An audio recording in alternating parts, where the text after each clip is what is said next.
So there's this story I've been following that's really of interest to me. Okay, because it's a classic relapse story.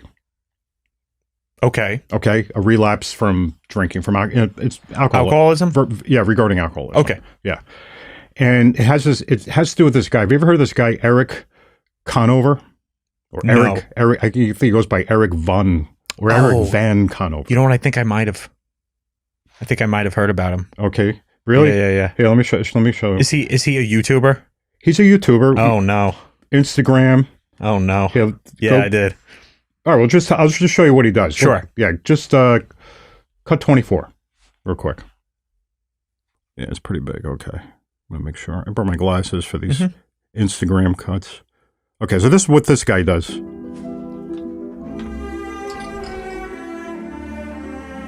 It's a nice house. Yeah, he does like mansion tours, right? Apartments, beautiful places nobody can afford, basically. Right.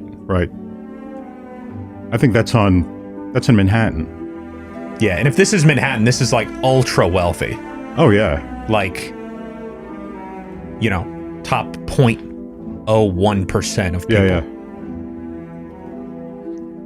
So that's what this guy does. Yeah, so all his videos are like this, right? I guess so. Yeah. So he's very successful. He's got millions, 2 or 3 million subscribers. Yeah. He gets literally hundreds of millions of views on his Instagrams and YouTube. And so he's wildly successful, raking in tons of money.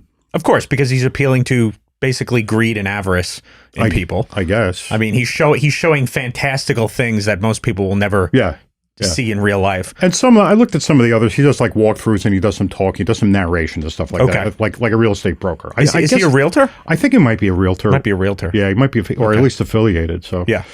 So well now he's locked up. Okay. Yeah, he's locked up right now, and he's probably going away for a very long time. Locked up. He's in jail. He's in jail. Yeah. Yeah. So, you want to know what happened? Yeah. Okay. Well, he's probably taken in millions of dollars. So, I didn't know anything about him until recently. A couple of weeks ago, about maybe a month ago, he decides that he's going to now expand into a podcast. He's going to do a podcast. So he does a podcast. What a brilliant idea. Well, he's got a lot of followers, yes. Right?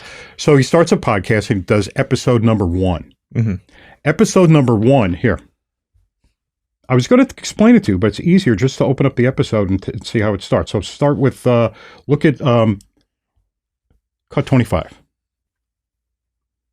1,444 days sober from alcohol. Pretty good. Today. Welcome to episode number 1 of my podcast, Building Legacy. Episode 1, How I Got Sober. Dun, dun. So he's got a podcast. His first episode number 1 is how I stayed sober. Mm-hmm. And how long is it? At least an hour, right? It's over an hour. Yeah, it's over an hour. So he's got a regular podcast, and I listened to the whole thing, how he stays sober. Oh, you listened to the whole thing? Well, I went through it here and there. Well, I went back to it. Yeah. Because I wanted to, because he's in trouble now, right? Yeah. And I went back to see, well, how does he stay sober? What's he doing? He did something wrong. Okay. Okay. I mean, it's a relapse story, right? As you said. So. Yeah. So what happened is a couple of days after this was posted, then he put up another one a couple of days after that, and then a couple of days after episode number 2. But that's all he got up to. So he went out and he decided to build his legacy. Apparently he was, it's not funny. I mean, I kind of feel for the guy. I'm a recovered alcoholic myself. He went out and he drove up to New Hampshire or somewhere else. He got arrested 2 days later for DWI. Okay. He got picked up. Okay. I don't know exactly where it was. He lives in New Jersey, I guess, or something. He gets picked up for DWI. He gets thrown in the clinker, bails out, and he goes on his Instagram account and he starts showing how his they abused him and his wrists are all black and blue from handcuffs, and he's very unhappy. And he swears it's a case of mistaken identity. What does that mean? I don't know. They identified him as drunk and he wasn't? no, he's Does supposed he have to, an evil twin out there who's well, sort of philanderer? And yeah, well, he's going there. He's thinking about that part of the story. Okay. So apparently that's not clear yet. So he gets out. 2 days later, he gets stopped up in New Hampshire, up in the White Mountains, up in the ski area up there. Yeah. And he's in his Jeep, and he's cruising along at 60-something miles an hour in a 30. Okay. Right? So they pull him over, and he doesn't like getting pulled over, so he takes off. First of all, it took them like 10 minutes to just pull him over the first time. So finally they pull him over, and then he just takes off. Okay. Okay, so they follow him again. Yeah. He stops again. The cop gets out of the car. He throws it in reverse and hits the cop Oh my and God. runs him over. Really? Yeah. Yeah. Okay. And then he throws it into drive and takes off. And this is all after his first DUI. Yeah. Okay. Yeah. So the cop wound up in a hospital, and he's going to live. He's fine. He has like a leg injury or something. But now he's got all these police vehicles chasing him through New Hampshire up these winding roads going north, and they followed him for like 30 miles. 30 miles. And Okay. finally, they got some spike strips out, and they blow out his tires, and they arrest him. Oh. Yeah. So now he's in jail. Was he drunk then? Or is he just I don't know. has he just gone insane? I don't know. I guess that'll all come out eventually. It'll all come out eventually. And, you can look at the, Yeah, he's got like 3 million subscribers almost. he's making a lot of money. Crazy. Yeah. I want to point something out too. You know, he named his podcast Building Legacy. Right.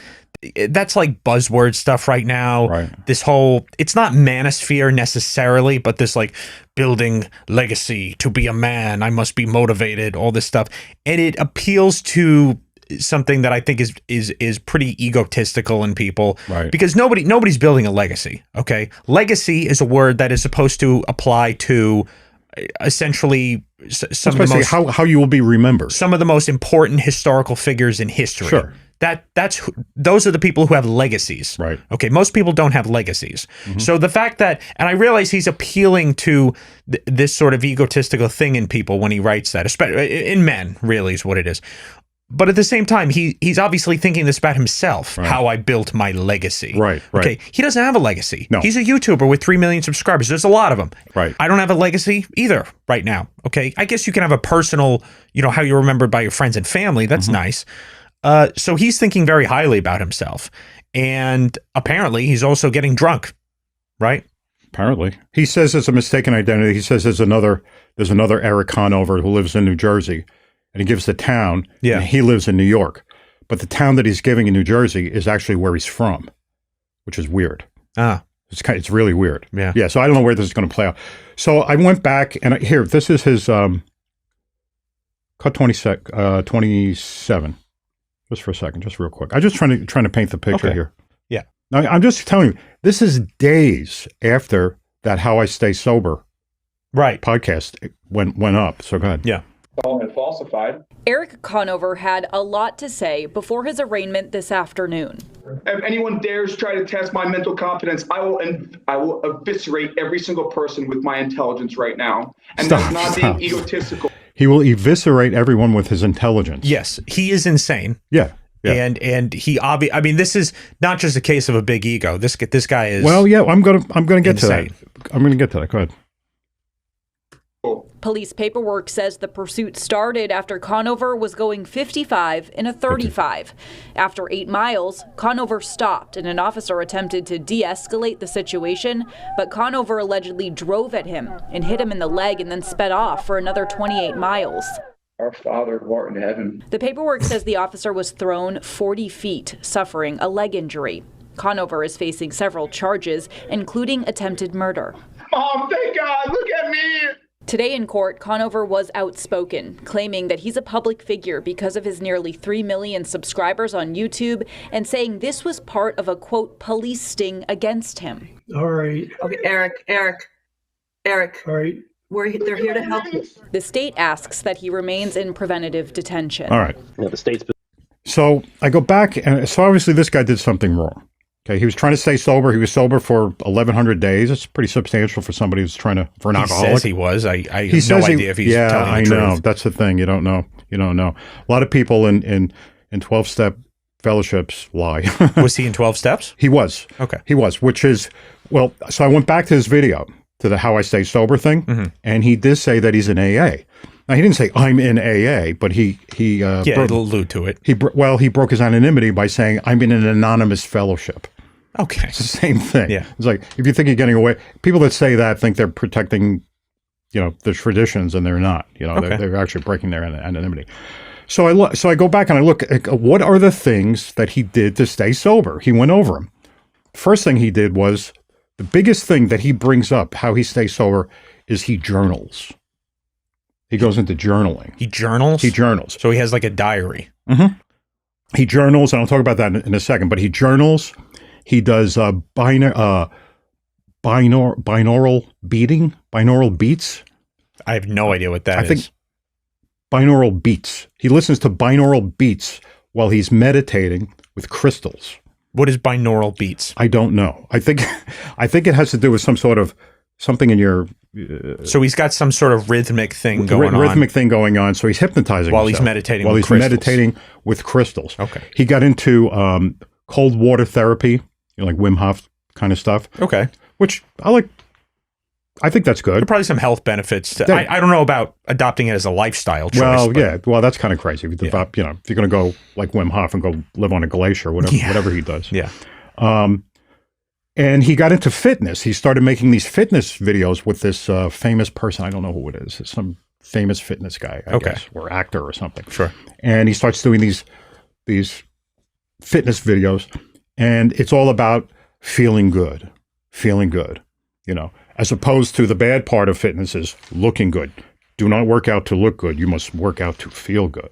Right. So he gets into that feel good stuff, And as I say, there's always something wrong with somebody who has to do everything to feel good, and that includes meditation, and that includes praying and going to church and everything else. The other thing he did was he bought a dog. He's listing these as the things he does to stay sober. Right. He bought a dog. Oh, he also said he had a spiritual awakening. Okay. Okay. But he doesn't say, now he's supposed to be in a 12-step fellowship. Yeah. Well, in a 12-step fellowship, you have a spiritual awakening as a result of the steps. Yes. Well, he has a spiritual awakening as a result of, journaling and a dog, Okay. So he accounts that manifesting. He got into all this new age stuff, numerology, synchronicity. He's mentioning all of these things that he does to stay sober. It's very obvious he's becoming a little god in his own mind. Right. That's what he's doing. And, And that's what that weird outburst was, where he Right. says, I mean, these are his real thoughts. He thinks he can eviscerate people with his intellect. Right. He thinks he's that good. Eviscerate meaning to disembowel them I guess if you want to interpret it that way. with his intelligence. I don't know how you go about that, Yeah. but so the guy is in deep trouble. He's in deep trouble, Okay. and he's talking about these two Erics, who one lives in New Jersey, one lives in New York. I don't know what it is, but I will tell you this journaling thing is a big deal. So I was talking about this. Someone had yelled at me for something that I posted. Putting down journaling. I put something on one of the social media platforms about journaling, and the people that I work with who journal get themselves in very, very hot water. Yeah. Yeah, it's not good. So what does journaling mean even? Basically, I think what they do is they just basically write down all of the. Somebody characterized it to me the other day as love letters to yourself. Okay. Which is probably overly simplistic. Yeah. However, it makes the point. You write down all of the things that bothered you that day. It seems like you're taking record of your thoughts and emotions. Yeah. It seems like what it is. Yeah, it's sort of like an end of the day thing. Now in AA, they have a nightly review. Okay. Where you take a few moments, you think, where was I loving and kind to people, and you look at where you went. It's sort of like taking a little inventory, like a little balance sheet type of thing. Okay. Credit, debits, and credits, and you just take a few minutes and you just think about it and go to bed. Okay. But this is like journaling, writing down. It's a distraction, is what it is. Yeah. And these people wind up. Now, I'm not a psychiatrist, so I can't diagnose bipolar conditions or anything like that. But it's very bipolar behavior that these people develop who start journaling like this. Okay. Okay. It brings them up, it brings them down. They start off the day, okay, I'm going to hit the ground running. And then they go through the day and the realities of the day and whatever cruelties and injustices or judgments that they get involved with during the day. By the end of the day, they're like, this, I'm going to journal. And they start journaling, and it's venting is what it is. Yeah. It's venting. Well, because it seems to me like what they're doing is they're basically solidifying their own thoughts. Yeah. Into they're making them more important than they are. So, I mean, because you get thoughts all throughout the day that are like, Right. you might get a thought that says, oh, I'm an idiot or something like that, or I'm the best guy ever, something like that. And it's always false. It's always, you always have to just see it and step back and, Right. and base it, not ignore it, but at the same time, just realize what a silly, stupid thing that is to even entertain. So if you're writing them down at the end of the day, you're doing the opposite. You're solidifying them into your mind. You're saying, Exactly. yes, this is happening. This is real. Exactly. And it reinforces the belief that you're powerless. That your power. I don't know if that's true. I think in the case of him, it reinforced the belief that he's all powerful. No, I know. Because he's thinking about, he's getting these thoughts about how great he is, and he's probably Okay. writing them down. Right. That's the manic part. Okay. Yeah. Sure. Okay. And then you go, and then you get this. Then you get the depressed part, and you have to relieve yourself. Right. Relieve yourself. You get the depressed. Yeah. That would be depressing. You're looking for the relief. I had 4 bowel movements today. Maybe I guess that's one. That is the kind of journal people do actually when they have like health issues. I guess they do. Anyway. Yeah. But the danger is you're sitting there, you're doing this, and you're distracting yourself, and you're giving yourself the false belief that you're being productive, and you're not. Yeah. You're just distracting yourself. You're getting involved in your problems. And even in the fellowship that he claims to be in, they tell you, don't get involved in morose thinking, you know, and just so venting. And we were talking about this. Well, it seems like he's grabbed the opposite. Yeah. He's that's why he's manic. He's manic and he's depressed. He's manifesting, and he's all powerful, and he can destroy people with his mind and all this stuff. So right. So that's what happened. Then he also says he is into accountability. So he's doing all of the things that his own program tells him not to do. Yeah. Essentially, or doesn't tell him to do, and he says that that's how he stays sober. Well, it doesn't work, and then he didn't stay sober. Yeah. And a lot of people go down that relapse route. But this guy, the thing is that it's such a high fall. I mean, he was really, really doing well, financially. Financially, yeah. And but not only financially, but also I guess he got quite a degree of celebrity from it too. I guess on social media, right? I guess. Yeah. All right. So it's interesting. I'm going to follow it. I don't know if we'll talk about it again in the future on the podcast, but we'll see what happens. Maybe I'll report back. Right. If I get new news. This guy's not going to be in a history book one day. No. He doesn't have a legacy. He doesn't have a legacy. Donald Trump has a legacy. Donald Trump has a legacy. Joe Biden has a legacy. Yeah, Joe Biden does have a legacy, yeah. So does Hillary Clinton. Joe Biden does not have the legacy I'd want, though. No. Not really. Not really. There was actually, about Joe Biden, yeah. There was this one picture back in 2020, before the election, right, where it was just a still of him looking up. I don't know what he was looking at. And he had that face on that we saw more and more of as the years went on. Like by 2024, and now 2025. Yeah. He like all the time, he has that face, right? Where what is that squint face he gets? I don't know, but you could tell something bad is going on up here. Oh yeah. Something, not a lot, but whatever it is, it's bad. Yeah. And he had, but back in 2020, he wasn't doing it as much. Right. There were just like little hints that he was like, okay, obviously this guy is like, he's on a steep decline. Like you could tell. Oh yeah. And there was one shot of his face where he was like, he was looking up. And when I saw it, it was before the election. I was like, oh my God. I was like, this guy's going to be gone in a year. This guy isn't lasting like 6 months. And that's exactly what happened. That's exactly what we saw. So yeah, what's coming out now? There's a lot of stuff, and people who watch, MSNBC and CNN and get their news from those sources, they don't realize what's being uncovered about the White House during those years, during the last couple of years. I mean, the cover-ups and all that stuff. Everything was totally covered up. Right. Everything was totally covered up. And, just like the people who watch Newsmax and Fox don't know what the other people are saying. I try to watch them all. Right. I want to know what they're saying. I want to know what everybody's saying. So speaking of politics, this just happened a few days ago. The Wisconsin Supreme Court race was lost by Republicans. Right. That was a big deal. I don't think most people even know it was happening, but people who are like Republicans who are into politics, they all knew about it, and it was considered very important and all that. It was like a mini Super Bowl for them, apparently. But Brad Schimmel was the Republican. He lost, and the idea is it's such a big deal because his loss means that Wisconsin gets to redistrict. And when they redistrict, that means they can decide, they basically get control over whether Democrat or Republican can win the next House race.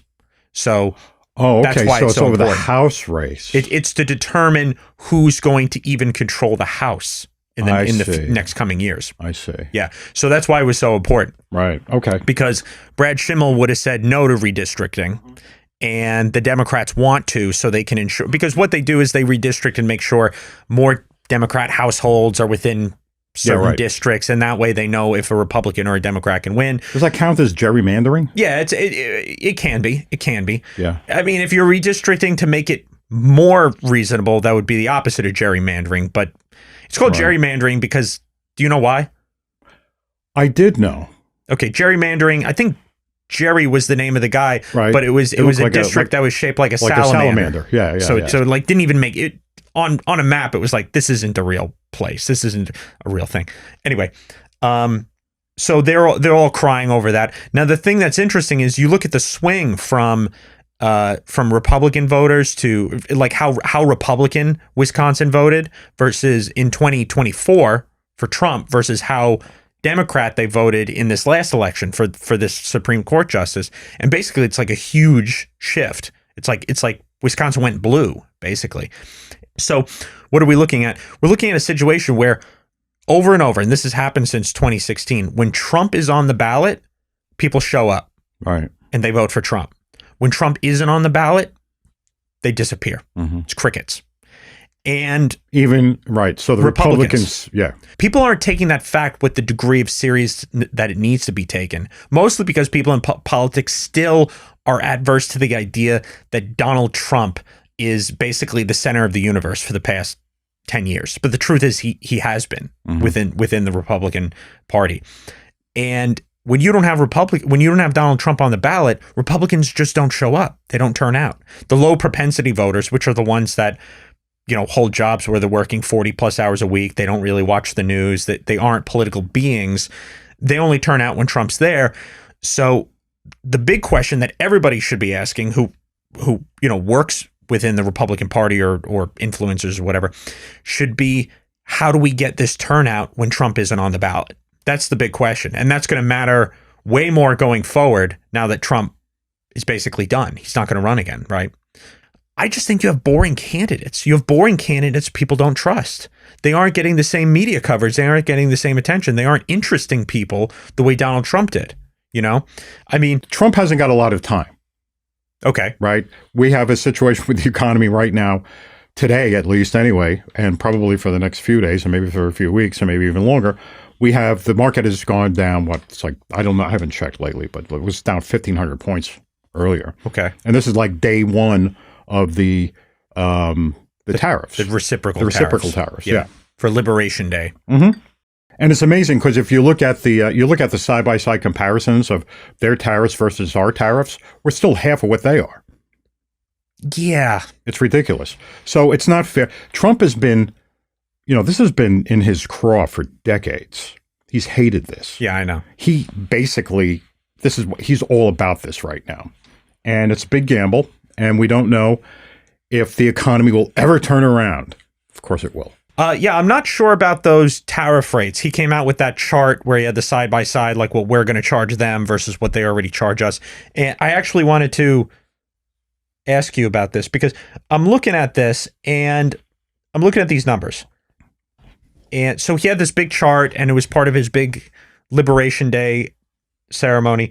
So you have China there. China's at 67% tariffs charged to the U.S. And then we're going to charge them 34%, which I guess is half, right? And people were looking at that 67% thing. And my first reaction to that is, oh, thank God. I've been looking for these numbers for years. I want to see just plain out a list what other countries charge us. That's what I want to know, because I know it's high. I know it's more than we charge them, and I want to know exactly what they are so I can have an intelligent conversation and explain to somebody about it who doesn't understand, who's, oh, free trade. We need to be about free trade. Donald Trump doesn't like free trade. And I'm trying to explain to them, no, the other countries, they don't do free trade with us. We lower our tariffs. They keep theirs high.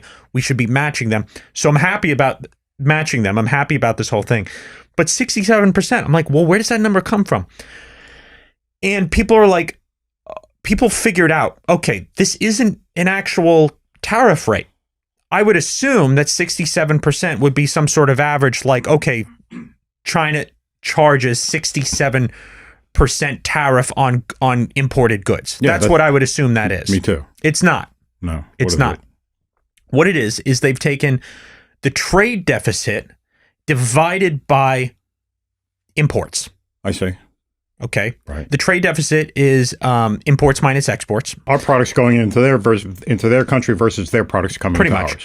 And then they take that number and put it over imports. Mm-hmm. And that's where they get the 67%. Okay. So why does it say reciprocal? Why does it call it a tariff? I don't know. I wouldn't consider that. It sounds misleading. Now, it's hard to exactly figure out what the tariff rates are because there's so many of them. Right. And there's so many exemptions and there's so many different circumstances that it's like, how would you even report an average tariff rate? Yeah. So the thing is that, Trump doesn't have a whole lot of time to get the economy steamrolling the way he claims that he's going to. Okay. He only has, if you think about it, right? He's got 4 years almost. No, he doesn't. Okay. I'll tell you why he doesn't. Yeah. Because he's only got the first year, basically. Right. Because the midterm elections start basically a year from now. Yeah. Okay. And if things aren't rolling the way they're supposed to be, the way he claims the golden era, if the golden era hasn't started, or at least peaking in, we see light at the end of the tunnel, he's done. Right. Because that means the midterm elections are lost. We lose the House, we lose the Senate, and if we lose the House and the Senate, his presidency ends. Nothing that he wants to do gets done. Yeah. He's basically a half-term president. Yeah, because he can't get anything through. Right. Can't get anything through. So what has to happen? And not only that, but because we see how they operate, he will be instantly impeached. Yeah. And maybe successfully. I think there needs to be people who don't like tariffs, they're worried about this, like economists, right? And there's reason not to like tariffs. We talked about that before, right? In some circumstances. But at the same time, you want a level of protectionism. You want to protect your industries. You don't want to become a completely service-based nation for national security reasons. You need to have a steel industry. You need to be able to make things, right? Right. And you want to be able to employ people. So you do definitely need a level of protectionism that all these other countries have. Right. Right. Yep. But there's this interesting concept here about cutting taxes while you raise tariffs. I think that's a really good move because what we're looking at the source of government revenue, right? And if you can keep government revenue the same or even increase it by raising tariffs while you cut taxes, you can have the benefits of the protectionism of keeping domestic industries that are important to the United States, important to national security, people's jobs, keep that while lowering taxes and keeping revenue the same. You also, by lowering taxes, you stimulate the economy. So you increase your revenues from within domestically. Your revenue, you mean the income of individuals. Yeah, correct. There's that aspect too. But at the same time, if you do hike tariffs, what's going to happen is you are going to raise the price of domestic goods, or I should say imported goods. Mm-hmm. You're going to raise the price of imported goods. So to the degree that we rely on that, you'll see an increase in price. Now, but if that happens while at the same time you're cutting taxes, it could even out. And that would be good for the United States. It would stop the plundering that's happening while keeping prices relatively the same relative to income. To look at anything like this and call this free trade is idiotic. Okay. Yeah, well, yeah. No, it's definitely not free trade. No, but they don't use free trade. They all have tariffs on their goods. That's right. They don't do free trade. That's right. So if you reduce, because eventually what it comes down to is, okay, if you raise if you don't lower your tariffs, we're going to raise ours. yeah, Okay. So like, okay, so I'll raise mine, and now we have these tariffs. Now we both have high. This is ridiculous. Let's just both get rid of the tariffs. yeah, right. That's ultimately what should happen. Get rid of the tariffs. Right, and it's never going to happen 100% because there are countries that even take pride in certain industries that they don't want to lose. I mean, I think Japan has like a 700% tariff, and I think that's an actual 700, ad valorem tariff on their rice industry. They don't want to lose their rice industry. Right. They have a rice industry, and they want that to be strong and healthy. They don't want to be importing the rice. These are all government controls, and they come from both sides. And if you both had equal tariffs, there'd be no need for the tariff.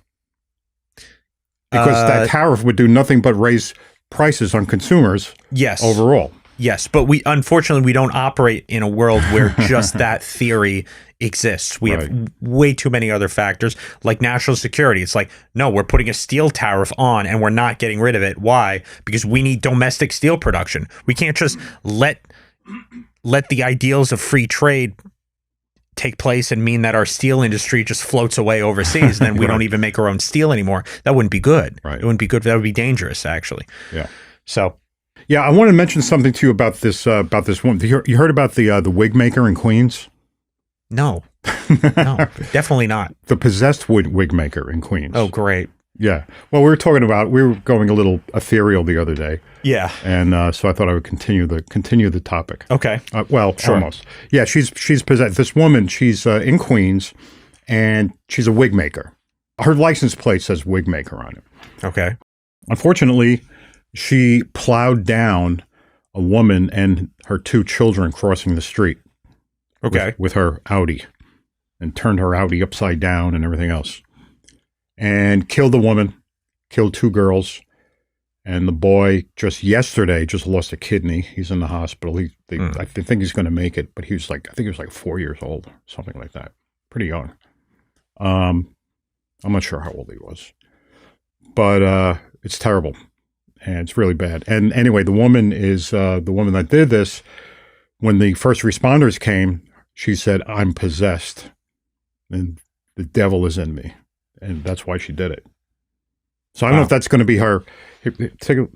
This is her license plate. Take a look at 30. Wigmaker. Oh, great. That's her. She's. I was picturing like an older woman or something. Oh yeah, no. I think she's. I don't know how old she is. Okay. She looks maybe 30 there. Yeah, maybe. Yeah. So she's the Wigmaker, and she's possessed, and the devil is in her, and she killed these people, like intentionally, just ran them. It wasn't an accident. She said she just ran them over. Right. So I don't know if that's going to be her defense. I know that have you heard of this defense before? It's been tried. Yeah, sure. It's been tried. Sure. I think, what's that guy's name? John Wayne Gacy. Okay. John Wayne Gacy, you know about him? No. I forget where he's from, but he's big case. He killed all these people. He was a mass murderer, basically a serial murderer. And he was executed in the mid-90s. And he said, he didn't say Satan, he didn't say the devil made me do it. He basically said that he had no control and evil forces got into him and made him do these things. Yeah. And people do that. All criminals who do these violent crimes, and this is a violent crime, which he did. A lot of them say that. Son of Sam. Remember Son of Sam? Yeah. Well, you don't remember Son. I don't remember. I remember the the Son of Sam. Yeah. Sure. Yeah, he said that, you know how he got the name, right? I think so. Was that like letters he signed or something? Yeah, so Son of Sam, I think it was 1977, he killed all these kids, basically, that were like my age at the time. I think I was 19 years old. And when they caught him, he killed like 6 people, I think, and shot like a dozen, something like that, in their cars. And when he got caught, he blamed his neighbor's dog.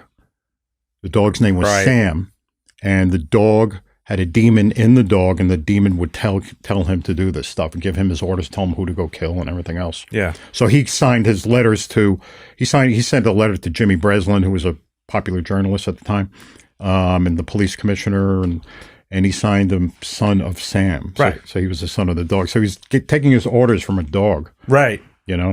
So that's not a defense. No. These people do hear things. They do hear things. They hear things to schizophrenia, right? Famously you hear voices, but that's what they call it, schizophrenia. They have no idea what causes schizophrenia. It's actually a form of the possession, And these people hear these voices and tell them to do terrible, horrible things. And that guy, by the way, we were just talking about, he was on that path. He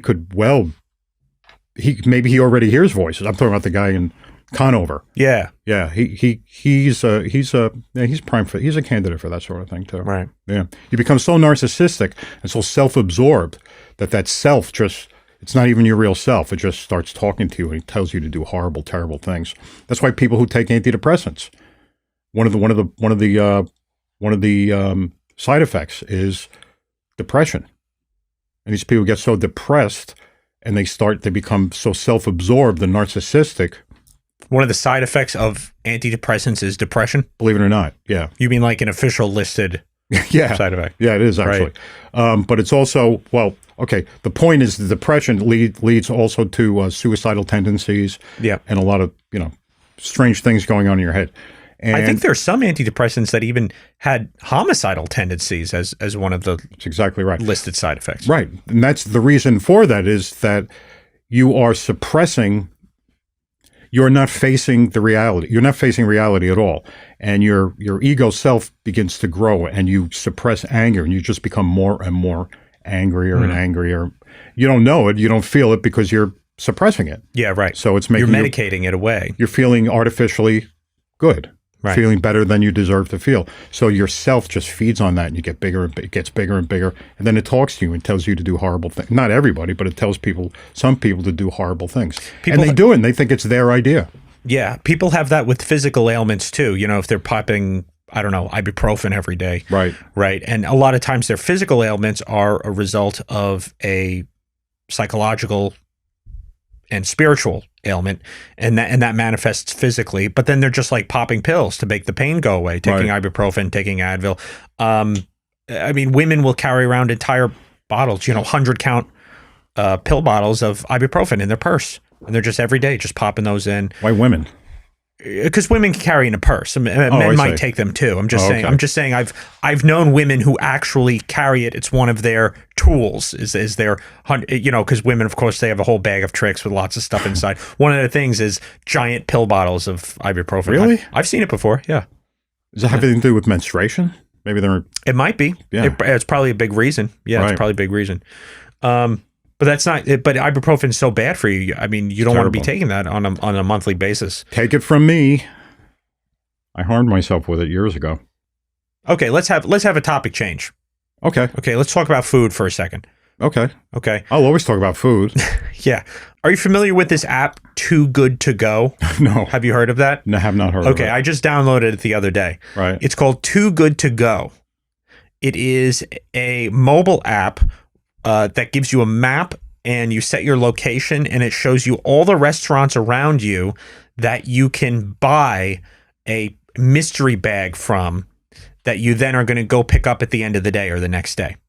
A mystery bag? Yes. Of food? Of food. It's the food they can't sell.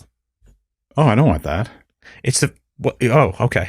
It's the food they don't sell. It's the same thing like you see people throwing out at the end of the night. You know how all these restaurants, they get rid of their old food? Yeah, sure. Yeah, or like so bread. Now they're selling it? So, right. So this app is connecting people who want cheap food with restaurants who would otherwise have to throw away their leftovers. So you know how people throw away bread, like in a bakery. You go into a bakery, not around here, but in New York, you go into a bakery and you'll see the rack of day old bread, and it's all like $1. It's all discounted. Yeah. So that's what this app does. It does that except on your phone, and you can reserve and you can see it's like DoorDash for that day old bread, basically. Okay. Now you have to go pick it up yourself, but the point is it connects you. I mean, you're not going to get like a styrofoam container with a half-eaten enchilada. No. Oh, okay. No, it's not eaten food. It's their leftover food. It's the food that they can't keep the next day. I see. Okay. So that's been out all day in the kitchen. Yes. Well, that's an old concept. Is it discount. It's discounted. Yeah, right? yeah. So instead of paying like $15 for whatever they give you, you're going to pay $5. Right. And I heard about it from a friend who said his girlfriend who lives in New York City does that or tried it. And I was thinking, yeah, New York City might be the only place that I would willingly try that, because they're the only place they're going through so much food on a regular basis. It's still day old. It's still day old, yeah, but they're going through so much food that a day is a day. It's 24 hours. It's a day. I just think around here and in other places, I don't know. I don't trust it.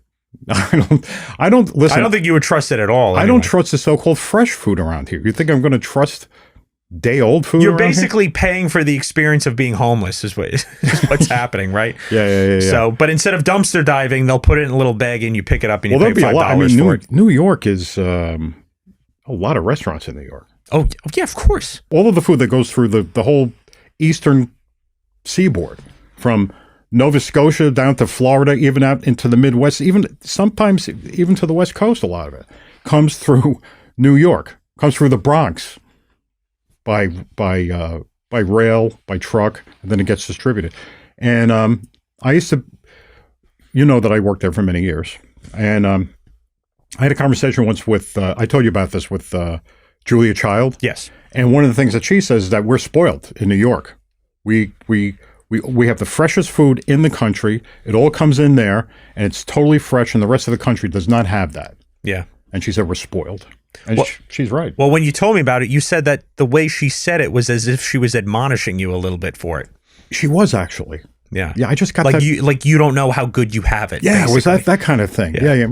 I can't do her. I don't think you. Oh, I'm Julia Child. I don't think you do know how good you had it until you moved here, of course. And now, as you call it, the Peninsula of Doom. Well, the only reason I knew her then is that she. I only spoke to. I never met her. I only spoke to her once, and but I used to work with her. I helped her a lot. Behind the scenes kind of a thing. She used to do. She had a cooking show. What were you, a guardian angel? What are you talking about? she had a cooking show, right? Okay. Yeah, of course. She was the French chef. I think that was the name of her show. The French chef. Was it? Was that her? I think so. Is that the name of her show? What is it? I better just look it up. Yeah, that's her. Yep. The French chef? Yeah. So she had, and I think she used to work out of Boston with that, but he used to distribute all over the country, Right. And, but when she was in New York, I had a very close relationship with NET at the time, Channel 13 at the time. And they used to do a lot of cooking shows, and I used to donate a lot of food to them for various causes. I don't want to get into it. But they would have her come in and do a show. They would apparently she would go on to like all the talk shows in the area, and they would have her cooking on the air. So when she was in New York, she needed fresh produce. So I would always deliver it. I'd be the guy. I'd go down there with boxes of grapes and lettuce, or endive or endive, I think she called it. And she used to get stuff for me for free. And it was always the biggest and the best and the fresh, the stuff that hotels get. You ever see tomatoes at a hotel? Yeah. They're nothing like what you would ever see or taste in a supermarket or even in a greengrocer. Well, we talked about Peter Luger one of those last times. One of my biggest takeaways was when you get those onions and tomatoes, these giant slabs that you eat with the sauce, right? Yeah, they have a special sauce.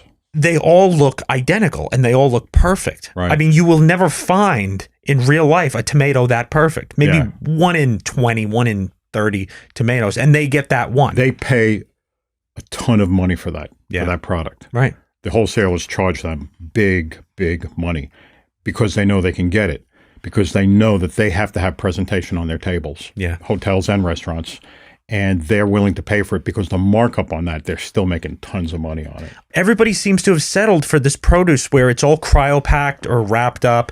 Like Trader Joe's. Like Trader Joe's. Yeah, or awful. Stop and Shop too, and other places too. And everything's, even Whole Foods, everything's in a bag. It's like, I'm going to buy a bag of onions. Yeah. Okay. And, 2 out of 10 are going to be rotten. And what, you just eat the cost of that? Or you eat the onion? Everyone has been retrained. I don't know. I don't get it. No, there was a time, growing up, people would hand select string beans, green beans. Right. There would be a bin of them. Right. And you would see women with, going through. Oh, yeah. You remember that? Yeah, of course. Okay. I remember that. And that was up here too. That was in Massachusetts. That wasn't just New York. And that's totally gone. I haven't seen a bin of green beans probably since I'm like 12 years old, something like that. So they've been gone for over a decade now, as far as I can tell. That's the way you always used to buy green beans. They had them in the guy, like in a green grocer. They would put them out. They came packed in a wooden crate. Yeah. And they would just open up the crate. Yeah. And usually on the floor.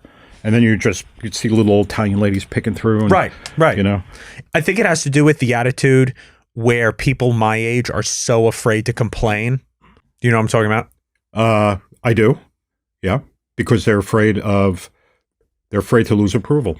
Yeah, they're afraid to lose approval, and but also which goes to a need for approval. Well, it goes to something else too. It goes to the deportment of the people they're complaining to, because the people they're complaining to are also more quick to anger and annoyance when they receive complaints. Right. Because I've worked in a grocery store where you complain to one guy, like coworkers, and he's like, yeah, he doesn't care. Like, yeah, that's bad.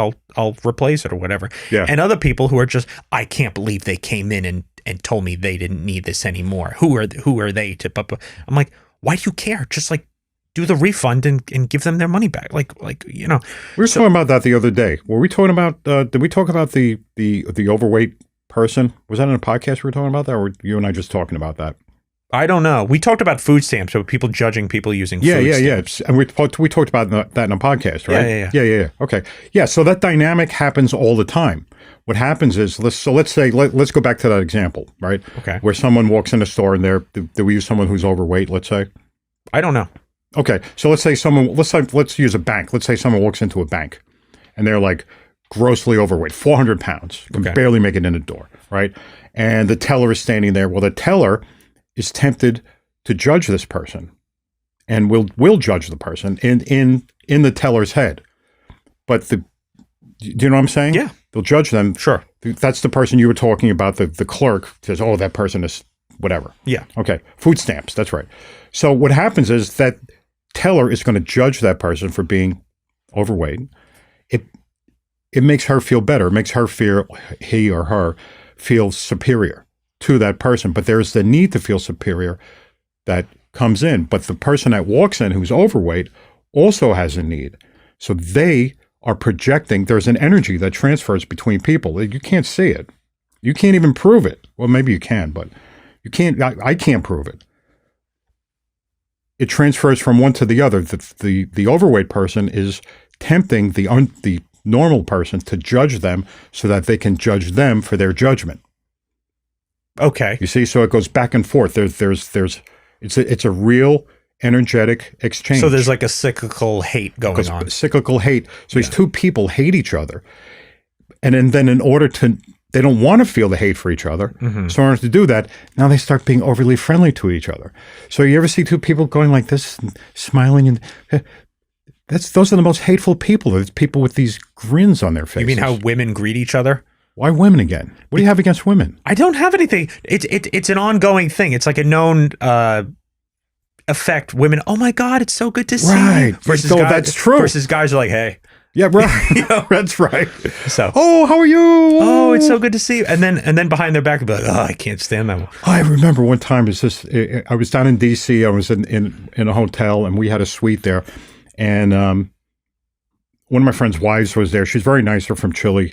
And they were speaking Spanish. And this woman walked in, and she just walks in, and they knew each other, but they don't say hello. They don't say, good to see you, nothing. They just, que linda. And I thought, why is she doing that? Yeah. And they come up and they start kissing each other, like all excited. Right. But then I found out that they went shopping the day before together. So they had just seen each other. You would, yeah. Yeah. I said to my Pat, that was his wife, I said, Pat, your wife, is this like her long lost sister or something? He says, no, they were shopping yesterday. I said, why? He goes, I know. Yeah. You know? Yeah. Women act like that all the time. It's one of those things. They're singing and all of that. I know my sister does not like that. She doesn't do that. And she said it's like, it's so hard to it's fake. It is fake. It's so hard to become friends with so many women because they all want to do that thing. They all want to do these things. And of course, Kristen, she doesn't do any fake stuff. No. So she sees that she's like, I'm not going to pretend to be like so enthralled to see somebody. It's like, I'm happy to see you, but I'm not going to like, So there's that exchange. Now those two people, I don't know them, but those two people, it could be like, they were just together. They might hate each other. Yeah, they might. You know? They might. So I don't know. But that's what happens. Hate exchanges between people. You sent me a clip of that a mob formed down in the Pentagon City Mall. Yeah. Do you remember that? Yeah. Yeah. How does something like that happen? That's not the first time that's happened. That happens a lot. It's like all of a sudden there's like an uprising. All these people are together. And what happens? It's like a mob. Yeah. You know? That happens. Gangs form that way. The mafia. Right. Forms. There's like a spirit. There's like a spirit of support that forms. It's like it's an ancient dynamic between people that just happens. There's like a spiritual current that occurs. So what happened down there is that these probably kids, right? Mostly probably teenagers. You People in never their know. early 20s. There were You'd a be couple surprised, I of well, look at this one. There was one recently in Brooklyn. Look at 29.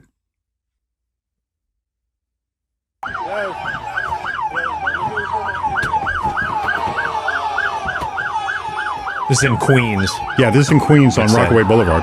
Okay. Look at those people. They're jumping on the police cars. Yeah.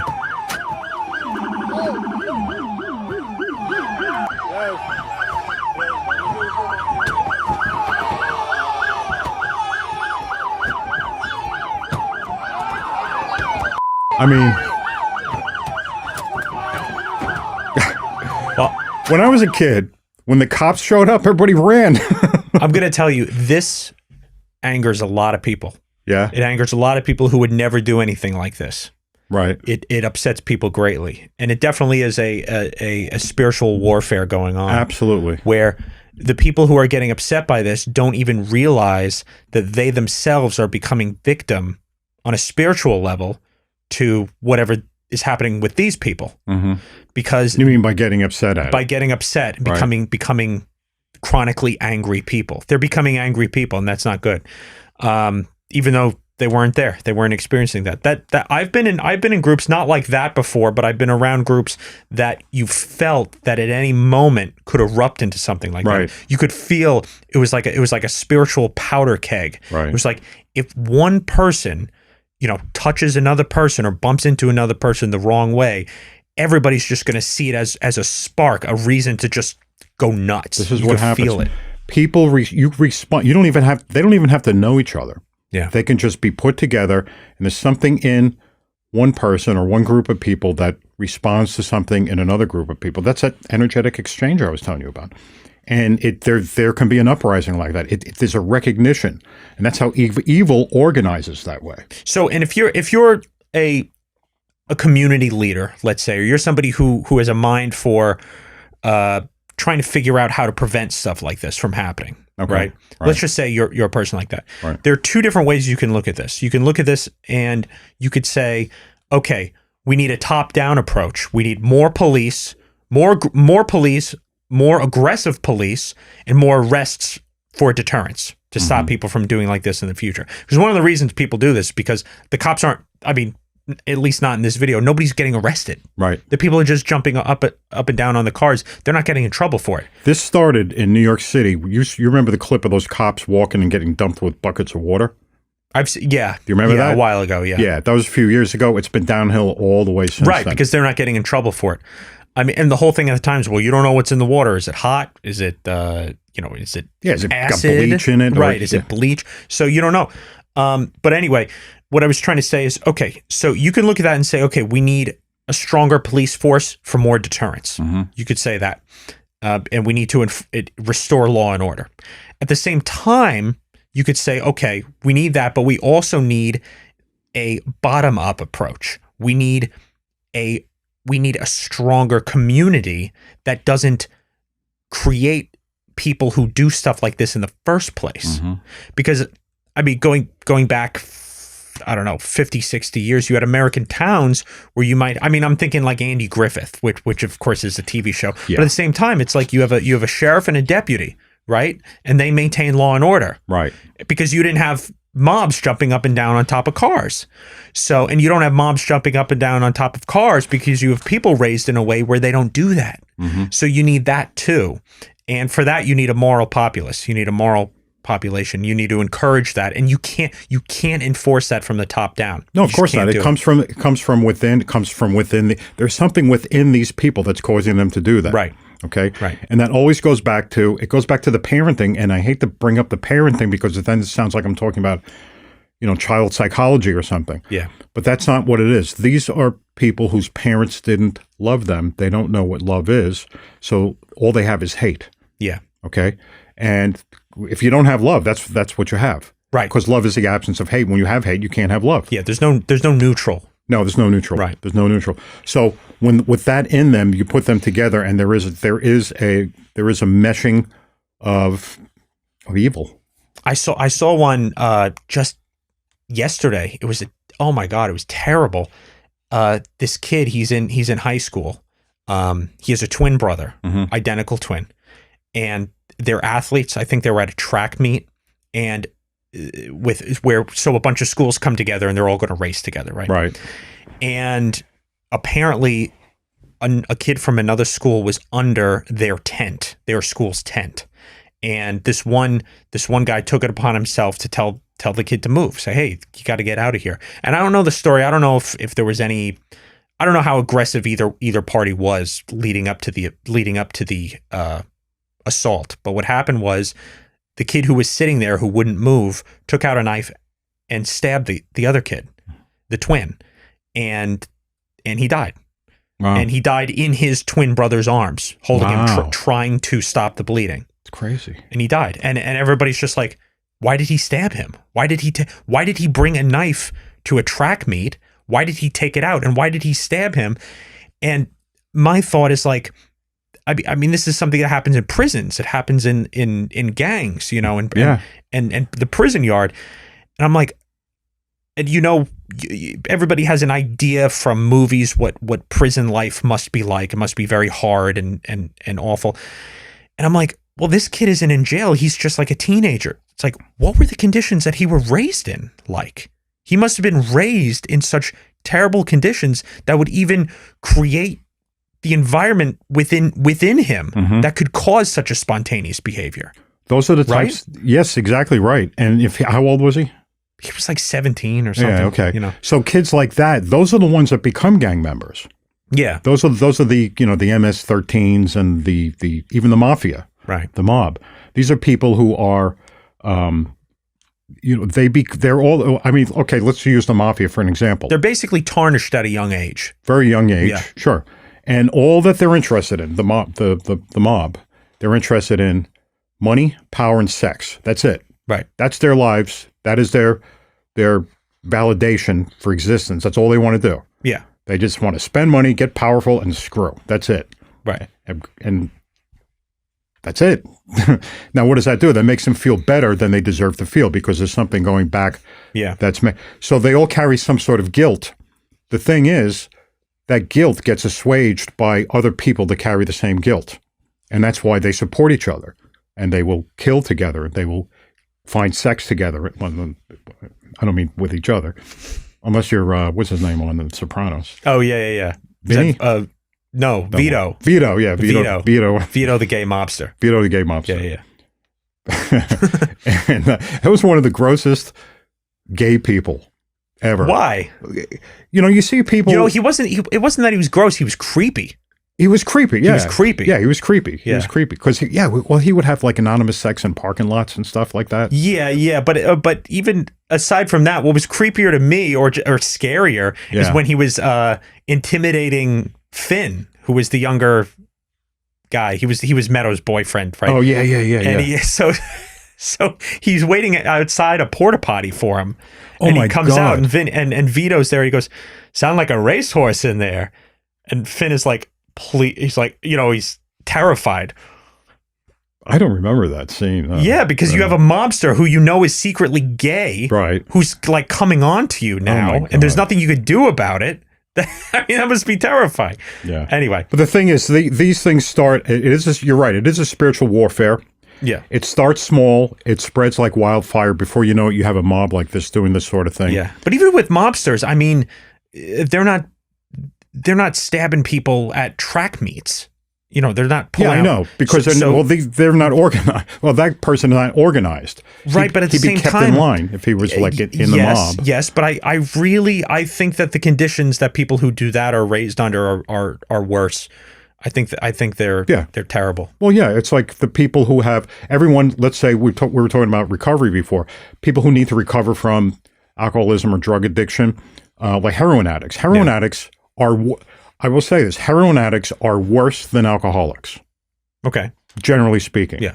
Now, there are people who would hear me say that and say, "Well, that's ridiculous. It's just the same. It's just the choice of substances." But that's not true. People who become heroin addicts had it worse than the alcoholics. Yeah. Generally speaking, right. Speaking very broadly. Right.